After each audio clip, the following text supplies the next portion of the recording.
평생의 꿈을 안고 도시를 떠난 60대 부부. 귀촌 후 전 재산 10억을 몽땅 사기당하고 절망 속에 무너졌습니다. 그러나 7년 뒤 믿기 힘든 기적이 찾아왔습니다. 절망 속에서도 희망을 놓지 않았던 부부의 감동 실화, 끝까지 함께 해주세요.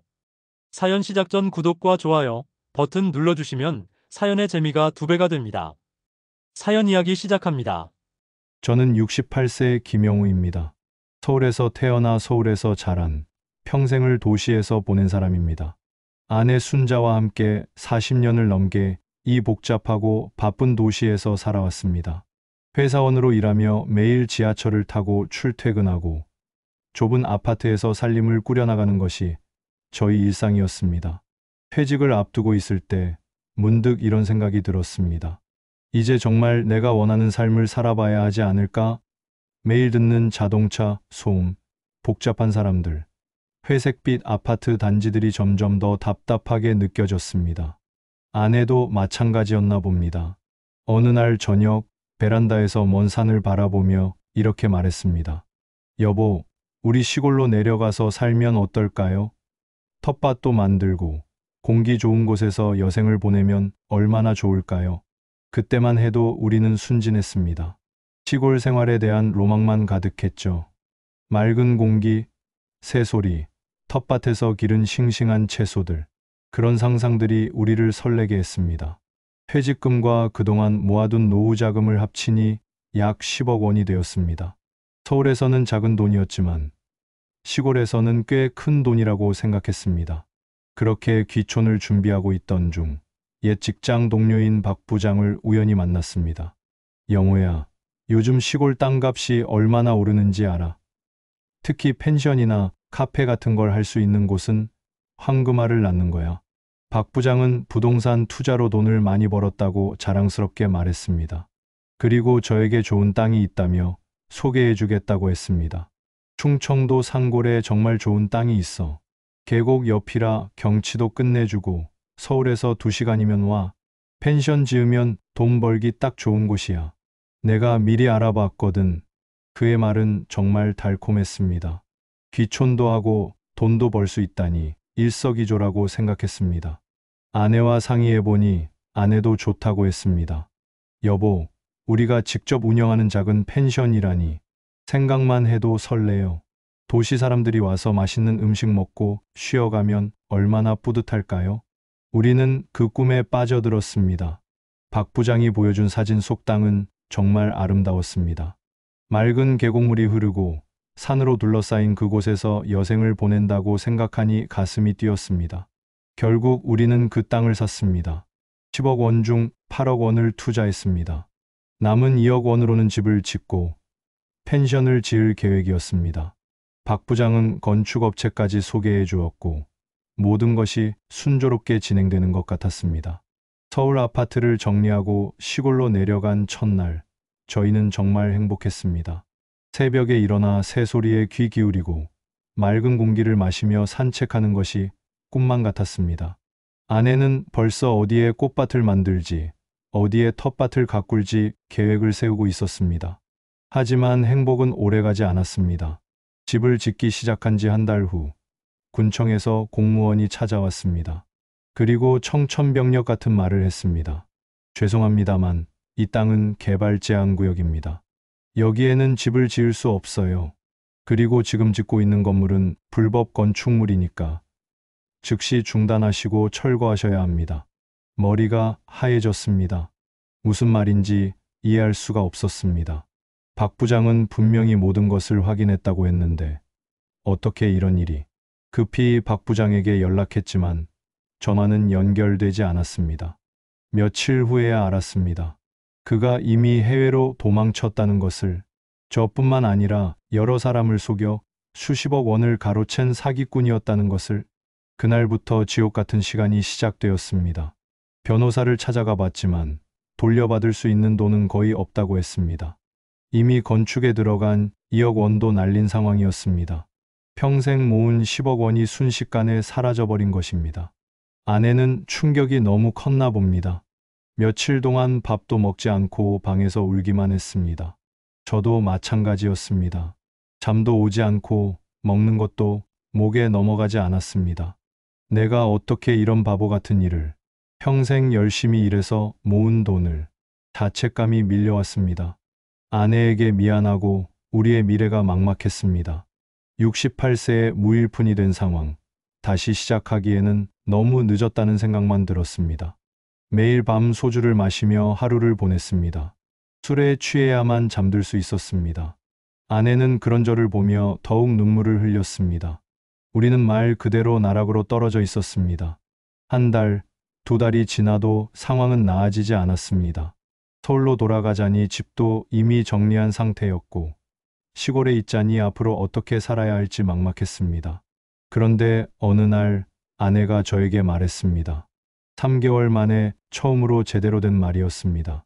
여보, 아직 우리가 살아있잖아요. 건강하기도 하고 다시 시작해봐요. 처음에는 어이가 없었습니다. 68세에 무엇을 다시 시작한다는 말인지. 하지만 아내의 눈을 보니 그 안에 예전에 없던 강인함이 있었습니다. 우리가 여기까지 온 게 인연일 수도 있어요. 도시에서는 절대 경험하지 못했을 일들을 이제 해볼 수 있잖아요. 농사라도 지어봐요. 뭔가 길이 있을 거예요. 아내의 말에 마음이 조금씩 움직이기 시작했습니다. 그동안 술에만 의지하며 자괴감에 빠져 있던 제가 부끄러워졌습니다. 아내가 이렇게 용기를 내는데 저만 계속 무너져 있을 수는 없었습니다. 그래, 한번 해보자. 우리가 뭘 못하겠어. 마을 이장님께 부탁드려서 작은 밭을 빌렸습니다. 평생 농사와는 거리가 멀었던 우리에게는 모든 것이 낯설었습니다. 홈이 쥐는 법부터 배워야 했습니다. 첫날 밭을 일구는데 허리가 끊어질 것 같았습니다. 도시에서 사무직만 하다가 갑자기 몸을 쓰니까 온몸이 비명을 질렀습니다. 손에는 물집이 잡히고 무릎은 아파서 계단을 오르내리기도 힘들었습니다. 이걸 언제까지 할 수 있을까 하는 생각이 들었습니다. 하지만 아내는 포기하지 않았습니다. 저보다 더 아픈 몸인데도 묵묵히 일했습니다. 인터넷을 찾아보며 농사 짓는 법을 공부하고 마을 어르신들께 조언을 구했습니다. 젊은 사람들이 와서 농사 짓는다니까 신기하다고 하시더라고요. 우리 젊은이래요. 아내가 웃으며 말할 때 오랜만에 저도 웃음이 나왔습니다. 68세가 젊은이라니. 하지만 그 말이 희망적으로 들렸습니다. 첫 해 농사는 실패의 연속이었습니다. 상추는 벌레가 다 먹어버렸고 토마토는 병이 들어 시들었습니다. 그래도 우리는 포기하지 않았습니다. 실패할 때마다 이유를 찾고 다음에는 더 잘하겠다고 다짐했습니다. 아내는 마을 아주머니들과 금세 친해졌습니다. 저도 마을 어르신들과 함께 막걸리를 마시며 농사 이야기를 나누게 되었습니다. 처음에는 어색했지만 점점 마음이 편해졌습니다. 영호 씨, 농사는 급하게 하는 게 아니야. 땅과 친해져야 해. 마을의 김 어르신이 해주신 말씀이었습니다. 그 말이 마음에 깊이 새겨졌습니다. 저희는 너무 성급했나 보다 싶었습니다. 두 번째 해부터는 조금씩 달라졌습니다. 상추가 싱싱하게 자라고 무도 실하게 컸습니다. 아내가 기른 고추는 색깔이 정말 예뻤습니다. 작은 성공이었지만 우리에게는 큰 기쁨이었습니다. 여보, 봐요. 우리가 기른 거예요. 아내가 손가락 굵기만 한 당근을 들고 환하게 웃던 모습이 아직도 생생합니다. 그때 깨달았습니다. 돈으로 살 수 없는 기쁨이 있다는 것을. 3년 차부터는 본격적으로 농사가 궤도에 올랐습니다. 우리가 기른 채소들은 정말 맛있었습니다. 화학비료 대신 정성을 듬뿍 주었거든요. 마을 사람들도 저희 채소를 찾기 시작했습니다. 어느 날 서울에 사는 딸이 친구들과 함께 놀러 왔습니다. 제가 기른 채소로 아내가 만든 음식을 먹고는 깜짝 놀라더군요. 아버지, 이거 정말 맛있어요. 서울에서 파는 채소랑 완전 달라요. 딸의 친구들도 마찬가지였습니다. 그들은 사진을 찍어 SNS에 올렸고 그게 입소문이 되었습니다. 시골 할아버지 할머니가 기른 무농약 채소라는 제목으로요. 그때부터 조금씩 주문이 들어오기 시작했습니다. 서울 사람들이 택배로 주문하는 것이었습니다. 처음에는 포장하는 법도 몰라서 헤맸지만 아내가 정성스럽게 하나하나 포장해서 보냈습니다. 이 채소들이 누군가에게 기쁨을 줄 수 있다니, 돈을 벌기 위해서가 아니라 정말 순수한 마음으로 농사를 짓고 있다는 것을 사람들이 알아주는 것 같았습니다. 5년 차가 되었을 때 직접 찾아오는 손님들이 늘어났습니다. 서울에서 가족 단위로 오셔서 채소를 사가는 분들, 산책하며 힐링하러 오는 분들이 많아졌습니다. 할머니, 여기서 차 한 잔 마실 수 있을까요? 한 젊은 여성이 물어봤습니다. 저희 집 마당에서 쉬고 싶다는 것이었습니다. 아내는 기꺼이 옥수수차를 끓여서 대접했습니다. 그 여성은 정말 고마워하며 돌아갔습니다. 그 일이 계기가 되어 아내가 제안했습니다. 여보, 우리 작은 카페라도 해볼까요? 우리가 기른 채소로 만든 음식도 팔고. 처음에는 망설였습니다. 이미 나이도 많고 카페 운영 경험도 없는데 할 수 있을까 싶었거든요. 하지만 아내의 의지가 워낙 강했고 저도 용기를 내보기로 했습니다. 작은 컨테이너 하나를 개조해서 카페를 만들었습니다. 메뉴도 간단했습니다. 저희가 기른 채소로 만든 샐러드, 옥수수차, 호박죽 정도였죠. 하지만 그 소박함이 오히려 사람들에게 어필했습니다. 농장 카페를 시작한 지 1년 정도 지났을 때였습니다. 평소와 다름없이 밭일을 하고 있는데 경찰차가 마을로 들어오는 게 보였습니다. 무슨 일인가 싶어 바라보고 있는데 경찰관 한 분이 저희에게 다가왔습니다. 혹시 김영우 씨이신가요? 가슴이 철렁했습니다. 무슨 일인지 모르겠지만 좋은 일은 아닐 것 같았거든요. 박모 씨 사기 사건 관련해서 연락드렸습니다. 혹시 시간 되시면 서에서 조사에 협조해 주실 수 있을까요? 박 부장. 그 이름을 들으니 7년 전의 악몽이 다시 떠올랐습니다. 가슴이 쿵쾅거렸습니다. 경찰서에서 알게 된 사실은 충격적이었습니다. 박 부장이 다른 사기 사건으로 잡혔고 조사 과정에서 저희 사건도 밝혀진 것이었습니다. 그동안 여러 사람을 속여 수백억 원을 가로챘다고 했습니다. 피해자 중 한 분이 김영호 씨 이야기를 해주셨어요. 같은 수법으로 당하신 분이 더 계시더라고요. 몇 달 후 믿기 어려운 소식을 들었습니다. 박 부장의 재산 일부가 회수되어 피해자들에게 배상금을 지급한다는 것이었습니다. 전액은 아니지만 제가 잃은 돈의 30% 정도를 돌려받을 수 있다고 했습니다. 3억 원. 적은 돈은 아니었지만 잃은 것에 비하면 작은 액수였습니다. 하지만 그 순간 저와 아내는 서로를 붙잡고 울었습니다. 여보, 우리가 포기하지 않길 정말 잘했어요. 7년 동안의 고생이 주마등처럼 지나갔습니다.